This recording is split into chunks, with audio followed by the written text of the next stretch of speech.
Well, I'm out here with Gilligan on a blustery June day.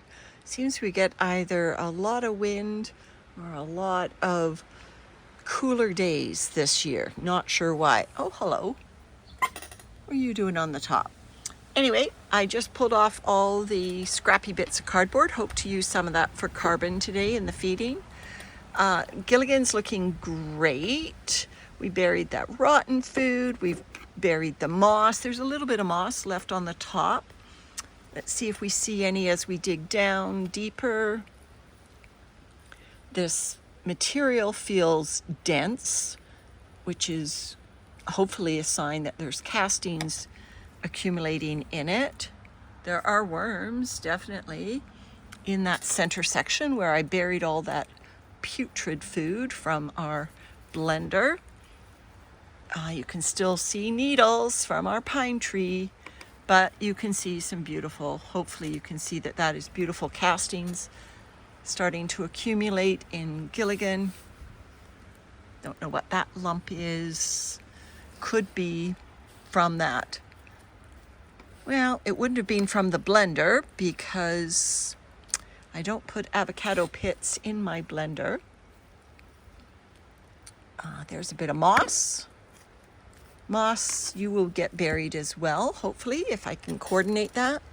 I'm just trying to mix up a little bit, give the worms a look at some different material depending on where they are. I imagine a lot of them are still, in this center section. I just pulled some over. There's a worm scrambling out of the way there. Yes, the worms are in the middle. Oh, gosh. There they are, diving out of the way. This is a windy day. They are not going to they're going to dehydrate quickly if they're exposed to this wind. So we're going to build another Grand Canyon, dig another Grand Canyon. There's our avocado shell that we turned over on the rotten food, if you remember. So this is right where the rotten food was buried. And I see some remnants of the peels and whatnot. I'm not expecting to see any of the rotten food. I think it will be long gone. There's that's the same piece of moss that I'm going to bury, but I'm definitely into the rotten food zone. So there's worms still, but I think it'll just be the more fibrous end bits of food. I have no problems giving this bin more food now. The castings are a little bit on the damp side for a bin with no drainage, which is a bit unfortunate given that I'm going to be giving a rather moist feeding right now. Another moist feeding. There's worms into Gilligan. So, as I said in the beginning, I'm going to use some of that cardboard that's on top as carbon. I am seeing worms. I am seeing cocoons. So let's put some carbon that is around the edges and has been inoculated well by living on the top of this bin. Let's put some of the cardboard in there, maybe a little bit more. It's not cardboard, my apologies. It's brown paper bags that used to be either grocery bags. This is a feed bag from birdseed. So there it is. There's quite a bottom to the feeding, and today's feeding is another rotten one. Honestly, I just took it out of the freezer yesterday and didn't get out here. So look at all this food. It's a ton of food. This is a big system. The grit is already in that food, so I don't have to add more grit, but I would like to spread it out because I don't want it going anaerobic with its clumpiness, with its depth of food. So I can see lots of avocado Oh, and look at that. My fork carried a worm right into the middle of the food. I don't know if that's a fair. The food is definitely thawed. It's been room temperature for 2 days. I'm going to take that worm and put him to the side. I don't know if they like being dumped right into the middle of food. Anyway, more brown paper bags on top. Come on, Gilligan, do your thing. Get rid of some of this brown paper bags so that we can have lovely castings at the end.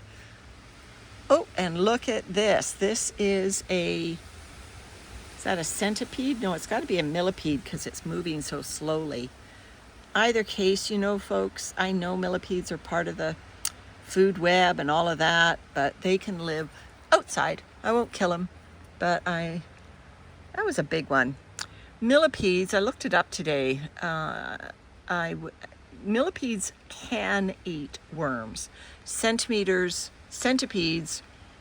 you know, they say do eat worms. And my experience is I had a bin that had a lot of adult worms in it. It was an outdoor compost bin, a lot of adult worms.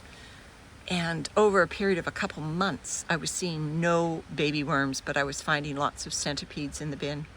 So that tends to, in my opinion, lend credence to the idea that centipedes eat at least the baby worms. You know, the adult worms are much, much bigger than the centipedes, so I wouldn't have imagined that the centipedes could attack them. But apparently they've got some sort of a mouth poison thingy. Anyway, I'll try to put the proper word on when I finish up this video. Oh, and there is a piece of plasticized cardboard. So that's going to come out. It'll go in the food container, and I will take that out. Otherwise, Gilligan is looking pretty darn good. Castings go on top. Oh, there's more brown paper, more the merrier. Look at this level drop. Every time I'm out here, the level is dropping. Oh, leaf just landed from the windstorm. The more the merrier. Burlap I like to put on the very top. So I will just pull this cardboard. Obviously the lid is proving to be stubborn to do it one-armed. But there we go. Put the cardboard. Come on, lid. Let me just transfer to this arm. It's a light lid, but it needs to be propped right off the edge there.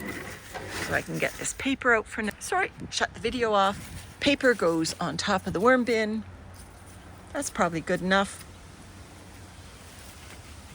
And burlap goes on top of that. Every time I come out here, I find worms exploring this burlap. So I know it's moist enough. In fact, there's a baby right there. There's a little baby exploring the burlap. I think it's too windy for me to leave him exposed like that on the top. Is he gonna duck under? Come on, are you gonna find it or no? So I've just pulled him out. See, look how tiny he is.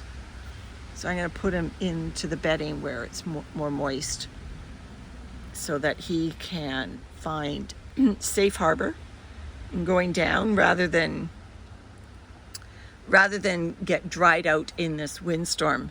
The other thing, for those of you that are interested, do these sandbox type worm bins.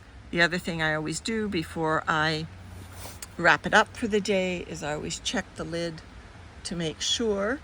And look at that. I can't watch our worm going down because I checked the lid, and sure enough, there is a baby worm crawling on the lid. Come on. There's another baby. They crawl out of the cardboard, I think, when I prop it there. And they can get stuck up on this lid. So I always check before I close the lid, because it's a long way from the center of that lid down into the bedding, and I think a baby without a lot of moisture in its own body might not be able to make it. So there you go, everyone. That's Gilligan's checkup for today. Another good moldy feeding. Bye for now.